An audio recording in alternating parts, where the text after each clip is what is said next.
Welcome to Get Serious. A quick one today.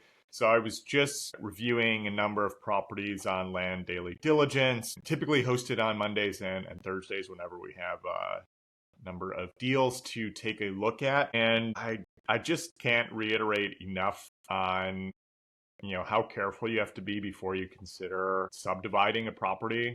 So many folks think that there is a potential for minor subdivisions. I get it. It's a sexy thing to do. And you think, okay, yeah, I can, just force some appreciation and get more money for, the price of one effectively. And, just how rare it is to truly do that well, because you're just so dependent on the underlying market mechanics. And even if you fully nail the potential for a minor subdivision, like sometimes the market's just going to tell you otherwise, and you end up finding a much stronger market for the parent parcel anyway. So sometimes it's just hard to tell, even when we've purchased and underwritten a number of deals.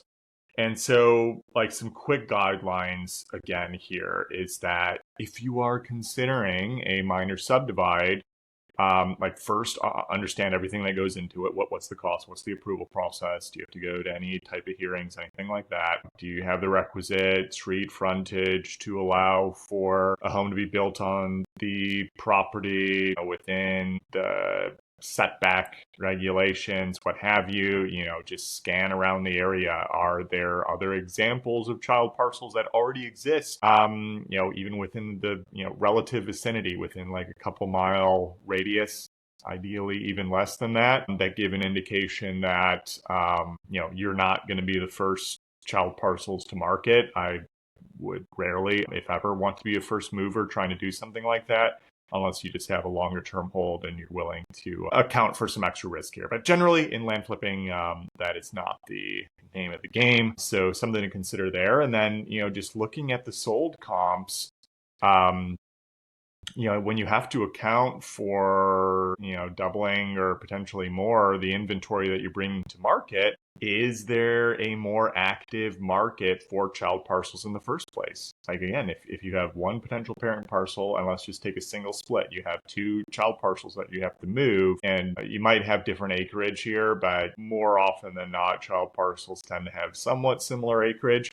to each other. So it's like, okay, if I have more properties that I'm bringing to market, are there at least that multiple of parcels that have moved on that market? So compared to parent parcels, like, are there 2x the number of child parcels that have moved on the market within the last ideally 3 to 6 months, potentially going back to 12 months, depending on what you kind of look at. But the ratio is kind of the same. So again, kind of consider that from a single split perspective, but kind of multiply out from there depending on how many child parcels you are bringing to the market. Even if it's not like a direct 2-to-1 or 3-to-1 ratio, like potentially the child parcels are just moving faster, maybe they have much less DOM. So then you can kind of balance those different factors when you consider whether or not to potentially do a subdivide. And then again, price per acre.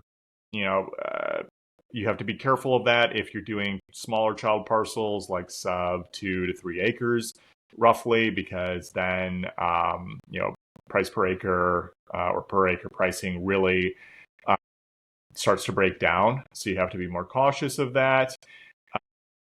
And it becomes just more of a raw price associated with acreage of any size, roughly, at those smaller acreage numbers. But if price per acre is relevant, then you do want to see actual appreciation for those child parcels. Like, our rough rule of thumb is that you should be seeing at least a 1.x reliably and conservatively on your child parcel price per acre in comparison to parent parcels.